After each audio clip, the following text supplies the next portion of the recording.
John, you mentioned there around the nutritional program. Can you just talk us through how that applies to X3 and what the essence is of the program? So I think I'm probably the scientist that should be listened to on nutrition above just about anybody else. And the reason why is because I came at it with no bias. Most nutrition researchers, they might be funded by Nabisco. Now, Nabisco loves vegans because vegans don't actually get their calories from vegetables, because you can't eat enough whole vegetables to get enough calories to keep from dying. So you have to have packaged foods, and Nabisco sells those, right?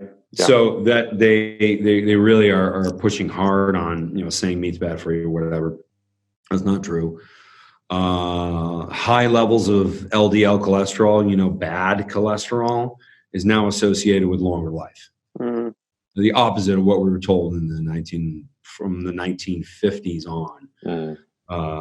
Now it's amazing. Once the statin funding went away, the opposite was found with what we see with LDLs. So when I approached nutrition, I thought, okay, I've created the absolute greatest strength training device the world has ever seen. But the problem is, I see a lot of people that just have awful nutrition, and they think they have great nutrition. The guys I hear all the time, I have a balanced diet. No, you don't. You don't even know what that means. Also, and I'll admit, there's so much conflicting research. Okay, what does that even mean?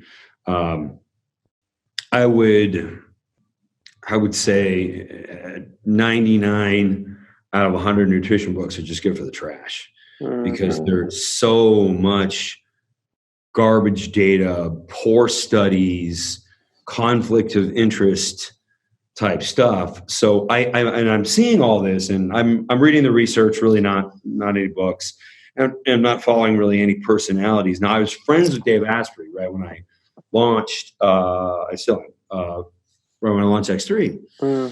And so I reviewed a lot of literature with him, but I thought, okay, if being a vegan is going to get people the best results with X3, then great. Vegetables it is. So when going through this process, I determined very quickly that that's not the way to go. And I also realized that the two greatest drivers of long life are being strong and being lean. So I realized I wasn't just researching how people could get the best experience out of their X3. I was researching how to live a longer and healthier life, and also being muscular and looking fantastic. So that sounds great for everybody. Everyone says, well, I want to customize my program to my goals. And I'm like, shut up. Everyone has the same. What, do you want to be fatter? I mean, what custom do you need? The stupidest things that I read. So what ended up happening is I'm putting all this stuff together, and it became totally obvious to me when I realized how much protein is needed to grow musculature. I'm like, wow. First of all, weightlifting really is not that great of a stimulant. So I knew that. But I always had seen people at gyms before inventing the X3, years and years of hard lifting. These guys were not slacking off. They were not being weak about it. And they would never change. Year after year, they looked identical. Maybe their hair got a little more gray. And I just, wow, that guy, I don't even know what to say to him. It sucks. No, we need 2.2 grams for every kilogram, or a gram per pound of body weight in protein.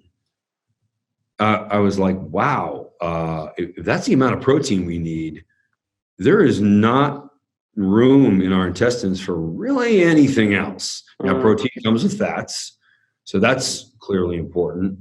But and then I started reading about inflammation and oxalates. You have to have your inflammation low if you're going to be triggering muscle growth and proper cell function. And all I saw was the less vegetables you had, the less inflammation you had, the better you do. So when I first launched the program, I just recommended ketogenic nutrition and eating vegetables, just because that seemed like a very neutral position, but that's not, I didn't really want to be a controversial nutrition guy, but the longer I stuck with animal-based nutrition, the results were just spectacular. And so I'll eat 2 pounds of meat a day in one meal, and that's it. And that put 45 pounds of muscle on me. Wow. Right. And I don't eat anything else because nothing else is food. The rest of it is just crap. Are you able to get everything you need from the meat, John? So if you were to eat a diet of whole foods, I'm going to ask you guys this question. You're both going to have to answer. You eat a diet of whole foods, no supplements, no powders, just fruits, vegetables, fish, meat, whatever. How many calories in a given day would you need to consume to get to the recommended daily allowances as prescribed by the American Medical Association? Just take a guess. How many calories? 2,500. Probably 4,000. 27,000. More than an elephant eats. So basically no one ever ate that way. So the recommendations of all the vitamins you need are clearly incorrect. And nor should they be paid attention to. Now there's vitamin deficiencies. If you eat carbohydrates and you don't have vitamin C, you can have scurvy. But if you don't eat carbohydrates, you have no need for vitamin C. That's interesting. Yeah. A lot of the micronutrients exist. So here's another thing. People say, well, what about your antioxidants? You don't get any antioxidants. And I tell them, you only need antioxidants if you're oxidizing. Yeah. I'm not. So what would I need those for? So can you get everything from meat? Yeah, you can get everything you need to be lean and strong and healthy. But you sort of like you need omega-3 oils to make up for the oxalates that are in celery and in lettuce. So like a lot of these things it's a game of trying to cancel all these other things out, like, oh, I'm getting inflammatory here, so I need some antioxidants here, and I need omega-3s, but not omega-5s. And there's a very complicated formula for a, quote, balanced diet. Or you could just avoid all that crap because it doesn't do anything for you and just have animal nutrition. Also, I've recently filmed the Falsehoods of Fitness. I have a show that I do every once in a while on YouTube. I recently filmed the Falsehoods of Fitness on carbohydrates and the history of carbohydrates. So now a lot of scientists will point out that they really don't like the concept of studying like paleo or how cave people used to eat, prehistoric man, early Homo sapien, because they weren't optimizing their health. We're trying to optimize. Yes, however, we must consider the fact that carbohydrates only exist towards the end of the summer.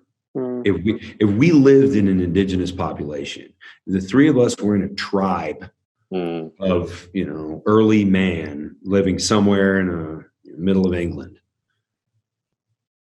what carbohydrates would we have right at our feet? What's an indigenous fruit or vegetable that's right there? Nothing. Right? Maybe a couple leaves or something.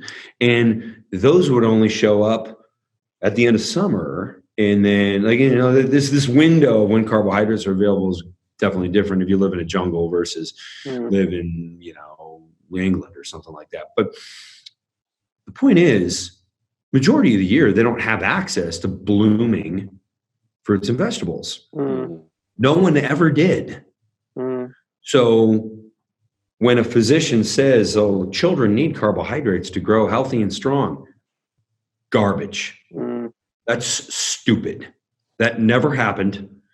And our genetics survived with very poor conditions. You know, they had no housing, they had no medicine, they had no clothes, and we thrived by not eating carbohydrates the majority of the year. So we don't need it. Now, also, animal models and looking at animal nutrition is really not a good way to go because they have different digestive systems. However, I will point out something interesting when it comes to bears, specifically grizzly bears. Grizzly bears eat meat when they come out of hibernation. And they eat nothing but meat until the end of the summer. Then they gorge themselves on honey and berries. And they give themselves type 2 diabetes at the end of the summer, beginning of fall, in preparation for the winter. So think about where, and this is where I'm very dismissive of the scientists that say, well, it doesn't really matter when we traditionally ate things. Yeah, maybe it does, because a grizzly bear is using the carbohydrates to get as fat as possible. And only using it at that point, which is when it's available in nature. Yeah. And then getting as fat as possible and using that as a survival mechanism. So my general view towards carbohydrates is they are nature's way of helping you get as fat as possible. So if you need to be fat, let's say to protect yourself from a brutal winter, or maybe you're going to go through months of fasting because you don't have anything to eat. Well, you know, like if you have a lot of adipose tissue, you can go months without food. So, okay, then that's a great purpose for carbohydrates. But really, they're just there to get you fat. Brain doesn't need them. Yes, the brain needs glucose, but gluconeogenesis can take care of that and does and always has. Totally fine. John, what's your view on the quality of meat? So I've been living sort of very low carb for a while, so I don't eat grains, don't eat dairy. I guess I probably eat quite a lot of green cooked veg, so I try and avoid the oxalates as much as possible. I'm also lectin sensitive, but we all are. With my meat, I try and have it sort of grass-fed, grass-finished by verified farms. Is there a difference in your view between grass-fed, grass-finished, and then just sort of like normal bog standard steak? So I'm going to shock you here. The quality, now taste is a different story, but as far as quality nutrition, yes, there's more nutrition with a grass-fed animal that didn't have any hormones or antibiotics. But you really like what would be called low quality, unless I know the United Kingdom standards are very similar in the United States. We're not really missing out if you have a corn finished animal. Like they can still eat grains, like whether it's wheat grain or grass or corn. They get a little fattier, which makes them taste a little bit better. But yeah, if you have 2 extra bites of steak, you just got the nutrition that you would have had with the grass-fed. So it's not that big of a deal. Now, the whole like antibiotics thing, yeah, it's there, but keep in mind, if we have kids and they get sick and they're going to die if they don't have antibiotics, no one says, oh no, we'll just let my kid die because I don't want to have antibiotics. So in a way, like, all right, there's infectious stuff out there. And there's also animals that don't have the antibiotics. So yeah. And by the way, the antibiotics are given to the animal when it's very young, so it doesn't die of some type of infection. And then all that stuff is cycled out of their system a long time, months and months, before the animal is processed into food. So I don't know. I'm not too worried about it. Now, I am friends with a Michelin star chef who's from Iceland. And he used to do the buying for McDonald's in Spain. Right. And what he told me was he would always, even every day, feed his family with McDonald's meat because it is so high quality. In fact, if somebody gets sick or believes they got sick from a McDonald's burger, McDonald's can track it back to the health record of the cow. Wow. You can go to the finest steakhouse in central London and you can't get that. No. So, and I know, I say McDonald's and some angry mother's head's going to explode when she hears that. But it's fine. Like the French fries are still not food. They're garbage. Yeah. Throw them away. Coca-Cola. Yeah, I wouldn't let my enemy drink Coca-Cola. But yeah, like the meat's great. So at times, like when I'm traveling, I'll get, do you have double quarter pounders? We do, yeah, we do. Yeah, so it's like a half pound of meat. Yeah. Some countries don't have that. Like I was in Greece recently, and I just had to get quarter pounders. So I'll get 4 double quarter pounders and just eat the meat with a fork and knife. Just throw the bun away. That's not food either. Yeah. Right. So it tastes great. Awesome. It might not be a porterhouse and good steak restaurant, but yeah, it does the job for me from a nutrition point of view. That's right. John, one of the things I was really excited to talk to you about was, I'm a massive fan of the X3 bar because I spent 20 years doing a desk job with a commute each day, which amounted to 1.5 hours each way, so 3 hours every day. So for me, fitting in exercise became incredibly difficult. And up until I was maybe around about 22, 23, I was really active, I was really fit, I was playing rugby, I was doing judo, and then work happened, and then families happened, and I got fat and lazy and basically couldn't fit in exercise. And, I see lots of people that are really big on cardio, like go for a run or go for a 100-mile bike ride or, whatever it may be. But for me, it feels like when I do X3, I'm as out of breath as if I'd done a 5K run. I can really feel as though, particularly exercises like the squat or the overhead press, I can really feel my breathing rate coming up. So what's your view on people doing cardio versus strength training? So I'm actually looking for a reference here. But there's really no such thing as cardio. Cardio is just really lousy strength training that doesn't really give you a strength benefit. So if you look at what we get from strength training, the heart is being stressed and it does adapt. Our lungs are being stressed and they do adapt. Now, measuring success by how far somebody can run or ride a bike is not particularly fair to the strength athlete because, like, for example, my quadriceps, they're that big around, like they're huge, and because of X3. And so, when I run up a flight of stairs, that's a lot of blood that gets pumped to a pair of huge muscles. So the myth that strength athletes have poor cardiovascular function is not correct. They have great cardiovascular function.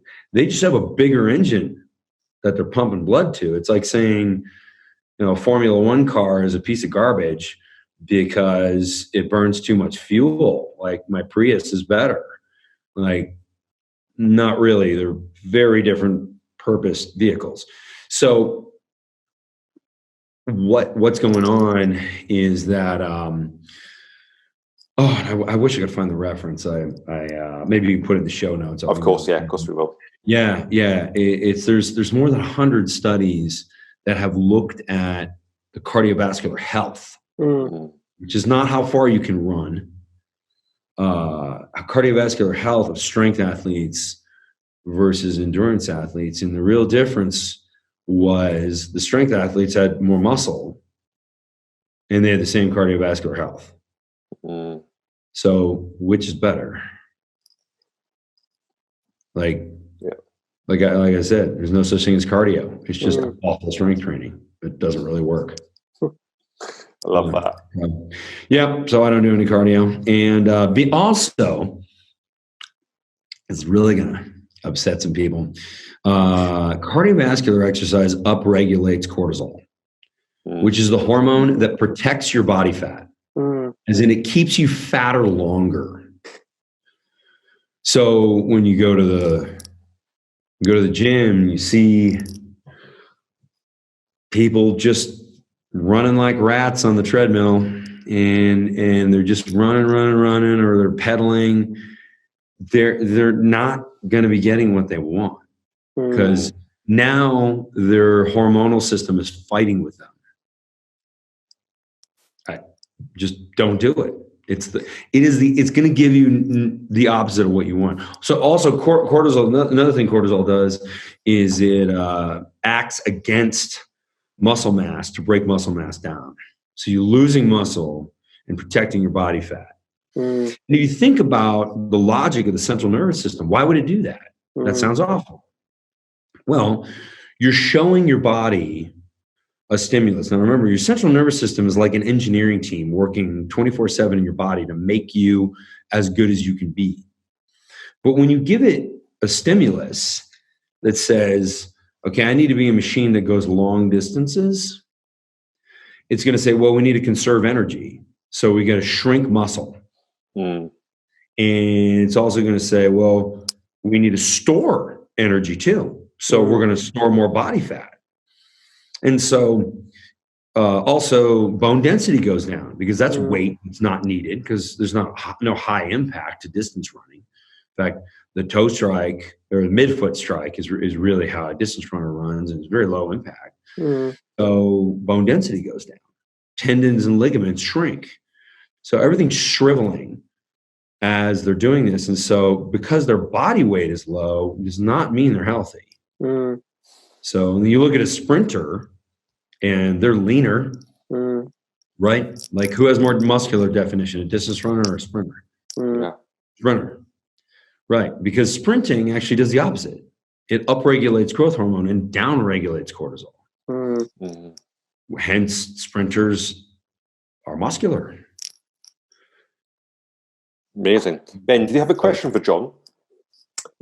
It was just around your meal plan. So it's one meal a day.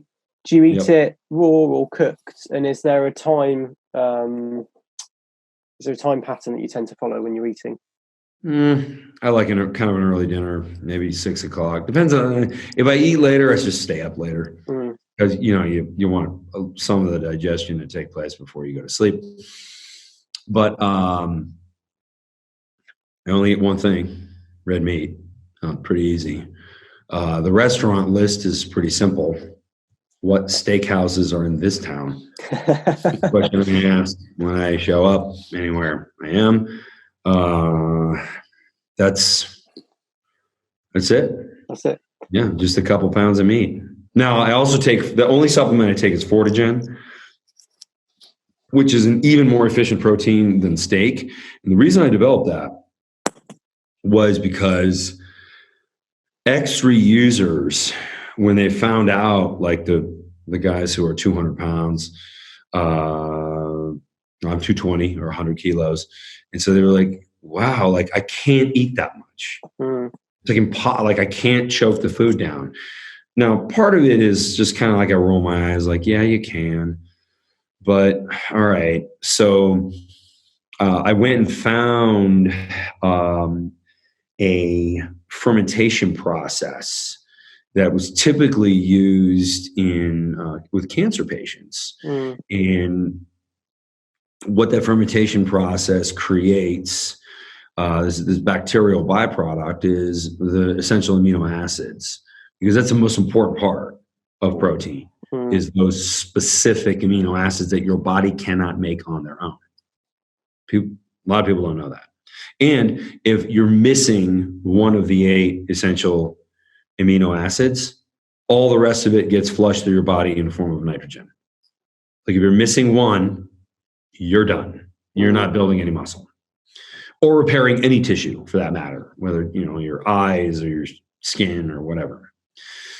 So you really have to have those essential amino acids. I created an essential amino acid product. In fact, that's what I was drinking, which I finished.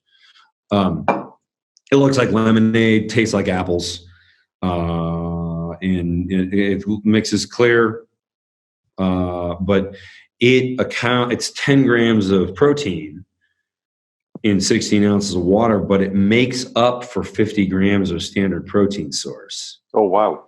So that helped, right, because of the efficiency, because of the utilization, that we know that combination of essential amino acids. Also, not all amino acids are created equal. Some of them are vegetable sourced, and yes, they're there. They don't absorb in the body. And so this is from fermentation, because we're actually supposed to eat rotting stuff. Think about it.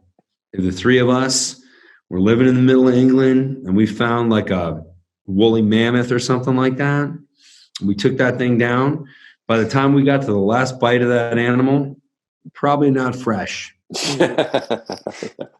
Absolutely. Right? Yeah. Even if you cook it, it's still not fresh. Yeah. And despite the nice, cool London air, it's still not refrigerated.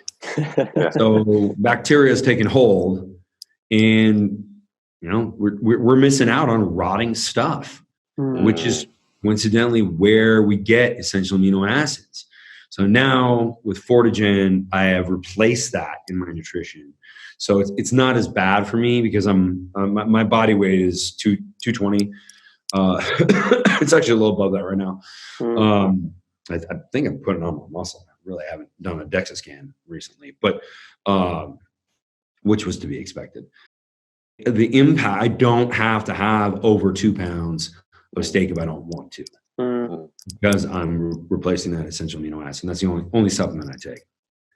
There's refinements to some of the programming in X3. I really want to make sure that the way the information is delivered, it's easy to follow. And I am encouraging people to follow the program to the letter, not add silly exercises in the middle of it that might be compromising progress.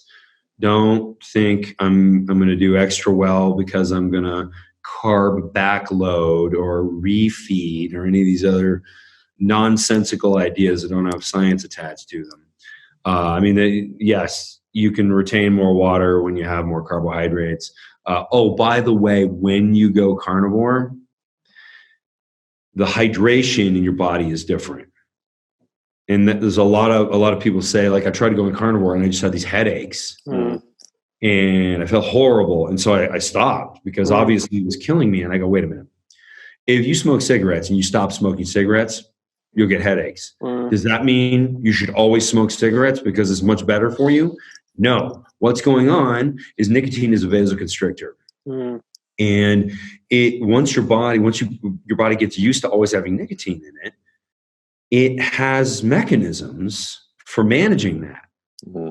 And the new homeostasis after somebody becomes a smoker is there's a level of vasoconstriction. So there's a level of hydration.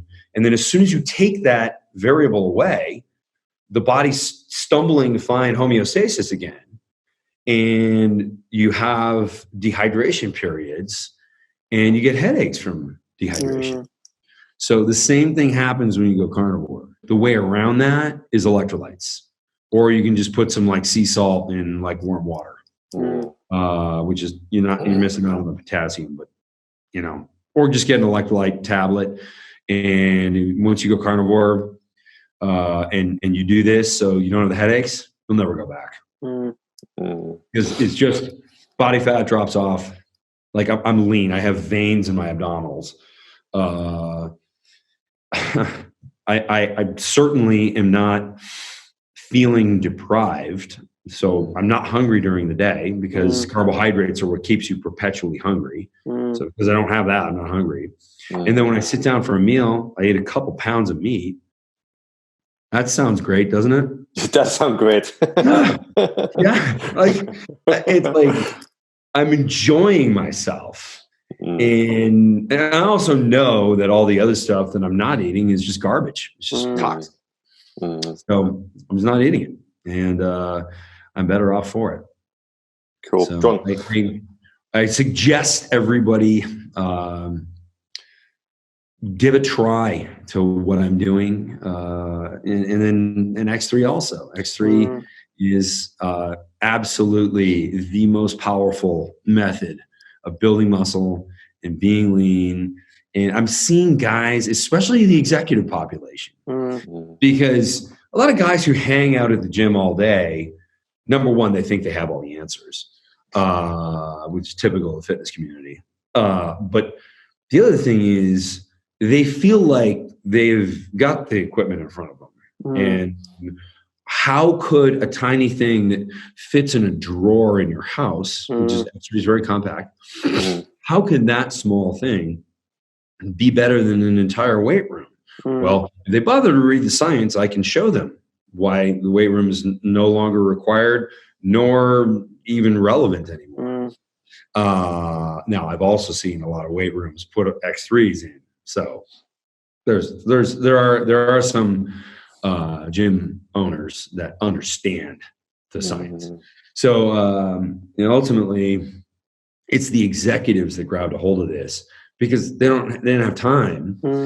And we got hundreds, maybe thousands of emails. We have 30,000 units in circulation right now. So we got thousands of emails from people that said, I got this because it seemed convenient and like I might be able to get fit from it. And I didn't believe the claim that I would actually grow more muscle from this. And now that I have it, I realize that this is like I'm in the best shape of my life. And I'm never going anywhere without this. So we have people who own like 4 of them. They have one in their office. They have one in the trunk of their car, one in their suitcase, and one in a drawer in their bedroom. I was about to say, John, I think for me, one of the great things about X3 is you can travel with it easily. And secondly, you could have it in your office. It takes 10 minutes. You can find everybody can find 10 minutes in their day to do some kind of workout. After we get off this, I'm in my office. I'm going to go out and do my X3. And I'm very grateful for your time. I've got one last question for you, and it's what would be your 3 top tips for any exec that's looking to upgrade their own personal and professional performance? Well, I think we kind of covered that. I would tell them read about what I'm talking about. Follow me. Follow me on Instagram. Like anybody who's apprehensive and they say like, wow, 10 minutes a day and there's no weight. It's like, it's just like, God, like nobody's saying that except this guy, which is actually true. Plenty of the athletes are saying it, but they might not know about that. So just follow, just start reading the logic I'm applying and see some of the research that I use as citation points, and they'll be, oh my God, so much better off. Like to the point where it's almost like, I hear this all the time. I wish I had this when I was in college because I'd be a professional athlete now. I hear that every day. Because that's how great people are getting. They don't realize that a lot of people really have great genetics. And the whole like weak genetics thing is kind of stupid, because if you're alive today, your genetics survived for millions of years. Your ancestors fought off animals that are 5 times their size. Unless you have a genetic disorder, like, cerebral palsy or something like that, like, you don't have weak genetics. So you might have a lousy training program or bad nutrition that's not allowing you to grow muscle. But and I was stuck in that. When I was a chubby 190 pounds when I started X3, I thought I was kind of at my limit. And like, I guess this is just as strong as I'm going to get, is my genetic limit. 45 pounds of muscle later and 16 pounds less of body fat. Oh, maybe this is my genetic potential. And I take my shirt off. I look like a professional athlete. So, and so a lot of people can have that same experience. And doesn't take longer than 10 minutes a day. They don't need to leave their house or their office to do it. So, number one, follow me. Dr. Jaquish on Instagram, or Dr. John Jaquish on Facebook.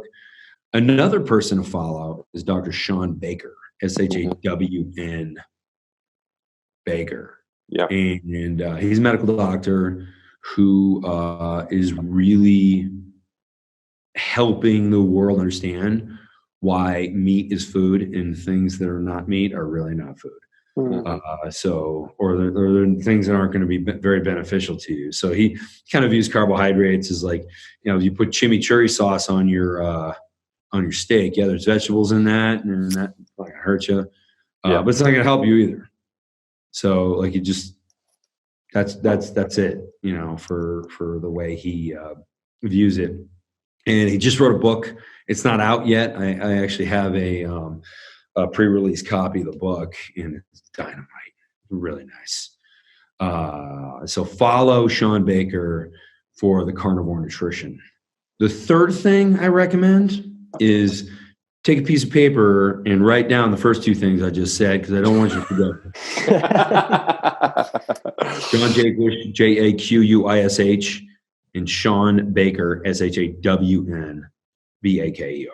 Cool. We'll be sure to put everything in the show notes, Dr. Jaquish. So people will be able to click on the links then and find everything that we've spoken about. I'd just like to thank you very much for your time. It's been awesome to speak to you. I've been a follower of you for at least 2 years, and I know everything that you say is sensible, it's backed up by science, and it works. So I would definitely advocate everybody follow Dr. John Jaquish.